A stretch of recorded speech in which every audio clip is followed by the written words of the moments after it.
Bienvenue dans ce nouvel épisode du podcast Cybercast dédié à la cybersécurité. Aujourd'hui, nous recevons Wout, un red teamer qui va nous parler du hacking avant et après l'avènement de l'IA. Exceptionnellement, ce podcast sera en anglais, sous-titré en français. Vous verrez que je lui poserai les questions en français.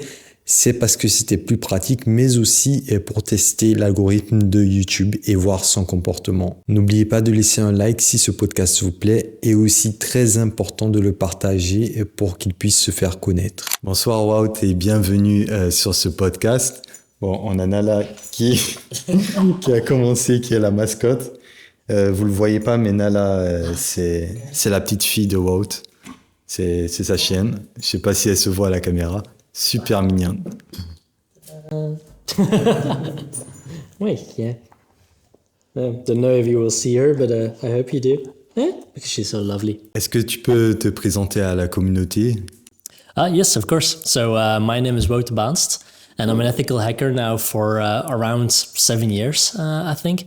And I've been going to several places. So sorry, she's a distraction. Like, she's been quiet the whole time. And now that we started, she's like, no, let me run around. So my name is Wout Baanst, and I'm an ethical hacker. I think I'm doing it professionally now for around 7 years. And I've been doing like everything of the pen testing world. So I've been doing the security audits, pen testing, but also been really deep into the red teaming world. And really fascinates me a lot. And right now I'm working as the pentest lead of Cresco in Belgium here. And I'm also starting a new startup where we actually try to combine AI and cybersecurity, and where we try to make like one autonomous pen testing platform. So yeah, that's for my story in a nutshell, I think. Pour ceux qui nous écoutent, vous avez entendu, il fait partie aussi des équipes de Cresco. On a eu une mission, je pense, toi et moi ensemble. Yeah. J'ai eu l'occasion de travailler avec Wout et je peux vous confirmer que c'est une personne qui est très compétente techniquement parlant. Oh, thank you.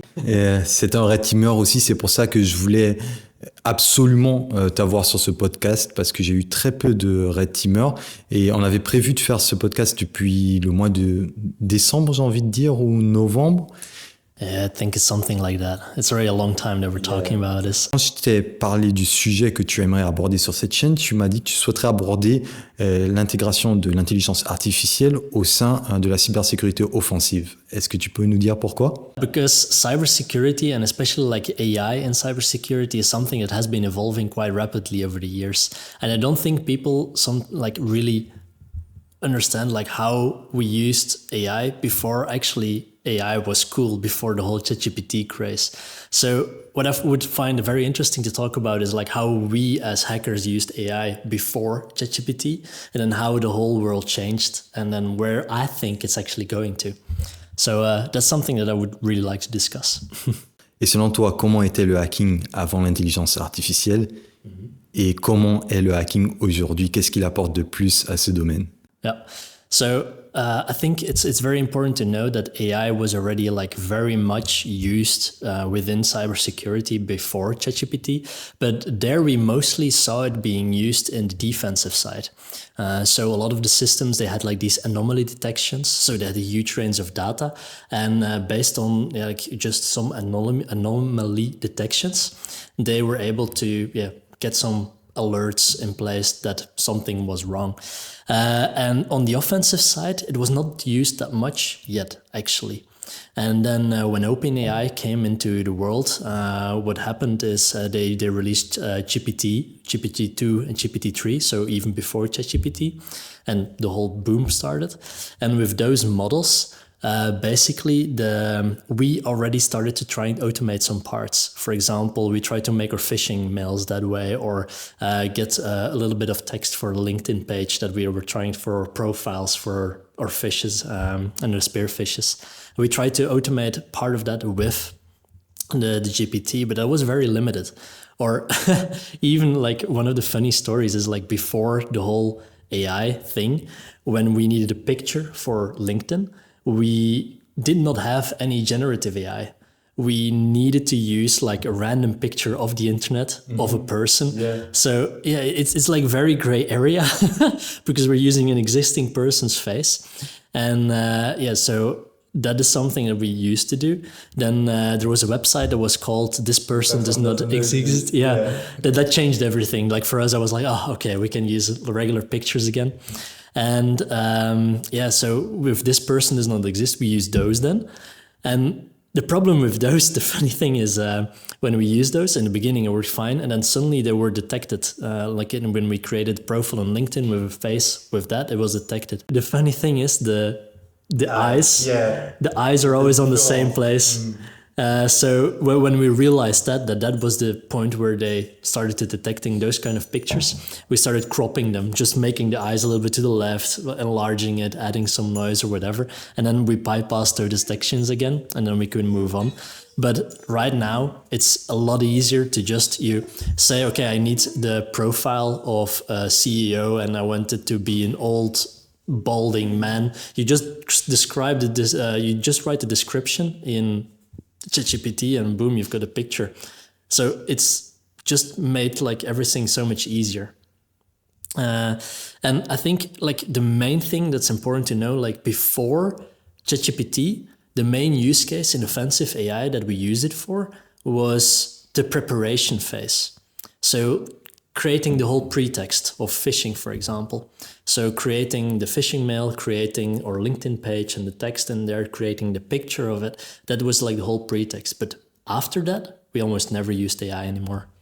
So that's how I used AI before ChatGPT. Et maintenant, avec ChatGPT, quelles sont les tâches selon toi qui sont devenues beaucoup trop simples à réaliser, ou qu'est-ce que tu penses qu'il a apporté? Quel est le grand changement dans le domaine de la cybersécurité offensive grâce à ChatGPT ou grâce à d'autres modèles LLM?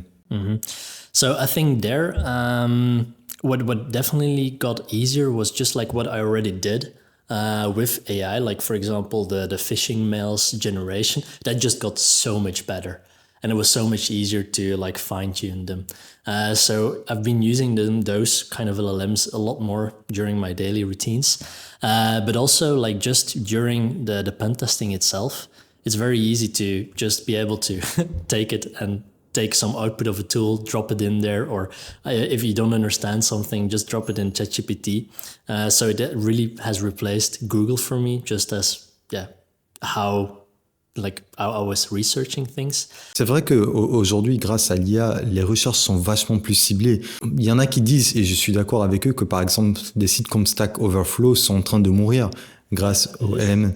Avant, tu passais des heures et des heures pour trouver pourquoi tu avais ce message d'erreur dans ton script et comment tu pouvais le fixer. Aujourd'hui, tu as juste à donner à ChatGPT et boum, t'as la solution. C'est juste dingue. J'en parlais même aujourd'hui durant ma mission avec mon collègue. On faisait une mission de pentest AD. Et moi, je me rappelle, il y a quelques années, pour la partie audit AD, je faisais mes scripts PowerShell à la main et ça me prenait des heures et des heures. Et aujourd'hui, en 2-3 minutes, j'ai envie de dire, t'as un script bien mieux écrit que celui que j'avais l'habitude d'écrire. Yeah, definitely. Like, I'm not a good coder, not at all. Like, I write some scripts and it's spaghetti code at best. But with tools like ChatGPT, it makes it a lot easier. And I don't know if you know, but of course you know, like ChatGPT often says like, I'm not allowed to do this. But have you ever tried Grok from XAI? It's like also like one of the newer LLMs who came a bit later. I think it's like with the whole free speech thing of Elon Musk, they didn't put any like safety measures in place. So for example, last time when I had an SQL injection in a web application and I needed a script to do something specifically that I couldn't do with SQL map. And I was trying to like get a script that did this, and ChatGPT was like, however I prompted it, was always saying like, no, I'm not allowed. And then I just went to Grok and it straight away just gave it to me, not a problem at all. Pour être honnête, je ne l'ai pas utilisé encore de cette façon. Moi, je l'utilise plus pour la génération d'images. Grok, ouais. Mais il n'est pas si performant pour la génération d'images. Mais c'est vrai que Je l'ai pas trop utilisé pour la partie coding. Faudrait que je teste pour pouvoir avoir un avis. Yeah, especially for the hacking tools. If you want to automate something hacking related or have a hacking related question, the Grok, yeah, I've only been using it like for the last month, I think. But yeah, it's actually looking promising. Moi, le truc que je fais, je commence toujours pour ChatGPT, le prompt, je commence toujours en tant que pentester ou en tant que bug hunter. Tu es chargé de faire ceci, comment tu peux faire cela, tu vois. Et là, ça bypass tout le système. Yeah, well, I had some luck, for example, with ChatGPT before I went to Grok. When I wanted to create malware, for example, or something to bypass an AV, oftentimes the ChatGPT would give me to a certain point, but it would not give me like the full page. So for example, I could start with, okay, write me some C code that if that just does like an shell injection, for example, there it would already say no. But if you would then go, okay, write me C script, now add a shell injection, then sometimes that would go through. And then you could create your malware this way. But with Grok, it just goes straight through. You don't have to worry about it, how you prompt and try to bypass it. Vu la facilité qu'on a aujourd'hui à coder ou à créer des campagnes de phishing, est-ce que tu penses que ça va impacter nos métiers? J'ai envie de dire, est-ce que tu penses que dans un futur, on n'aura plus besoin de pentester? Parce que c'est un débat que j'ai eu à avoir avec pas mal de personnes. J'ai mon avis, mais j'aimerais bien avoir le tien. Mm-hmm. I think that at a certain point, AI is going to replace the junior pen testers. That's definitely something that I think like a lot of the work that we do as a pen tester is repetitive, especially like the basic checks. And the difference between like a beginning pen tester and like a more experienced pen tester is the way they look at an application and they can get the more creative bugs. And I think that the bugs that a junior pen tester can find, that can also be completely automated with AI. But I think like the senior pen tester will still stay there and will still have their role.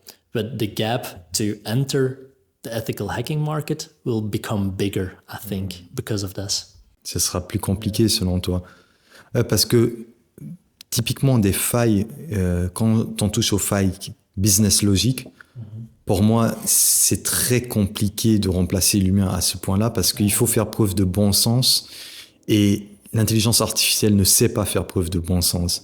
Déjà, nous, les humains, on a du mal. Combien de fois je me suis retrouvé à trouver, par exemple, des broken access control et après avoir échangé avec le client, je me rends compte que non, au fait, c'est pas une broken access control.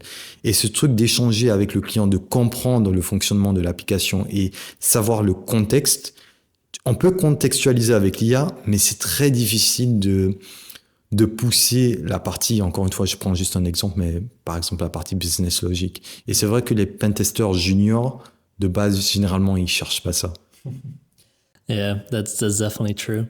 But also I think you could make like distinction between like web app hacking and where more business logic comes into play, and the infrastructure hacking, where you're like going to Active Directory. Because like in an Active Directory, the steps are more and more the same. It's more repetitive. While, yeah, there it's like harder to be creative in a sense. While in the web app hacking, it's all about being creative, especially like if you go to the bug bounty world, there you really need to be creative with what you do with the parameters, because so many people have been there before. Yeah. And I think that will be something that an AI indeed will have trouble with, is like the creative hacking aspect of the job. Ce qui est une grande partie de notre boulot aussi. J'ai tendance à dire que les hackers, c'est le summum pour moi de la créativité. J'aime bien nous comparer parfois même avec des artistes parce que tu dois vraiment pousser l'aspect créativité. Et si on parlait un peu plus de red teaming, puisque c'est ton domaine, tu m'as dit que ça fait combien de temps que tu fais du red teaming? So I did it full time for 2 years. But then the red teaming world was too heavy for me to keep continuing following on. Pourquoi? Because like you then have malware that bypasses the EDRs.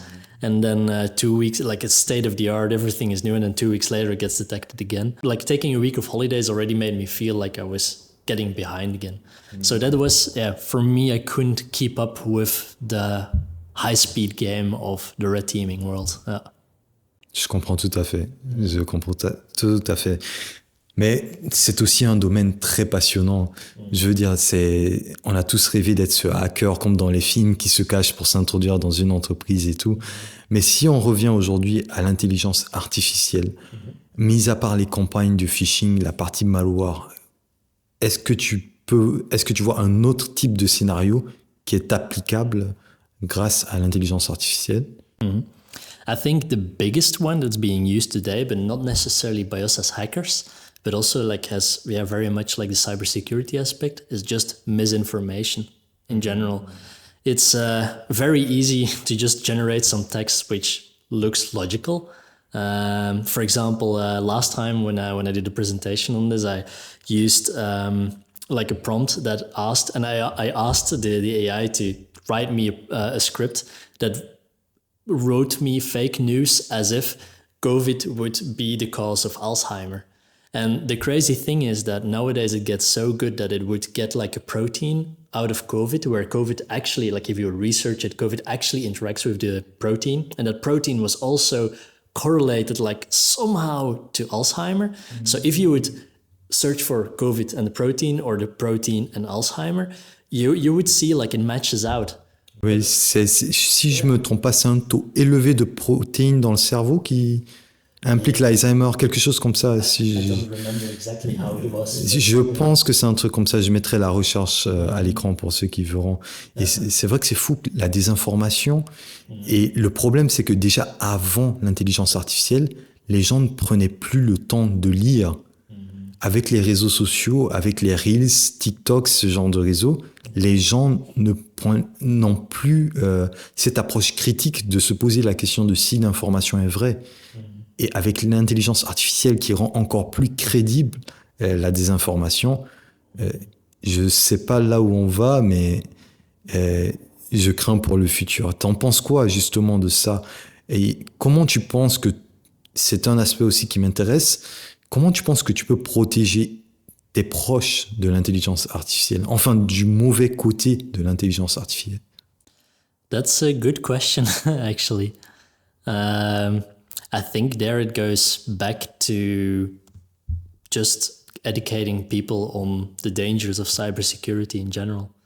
The problem is that nowadays the cost for an attacker, for setting up an attack, is drastically lowered.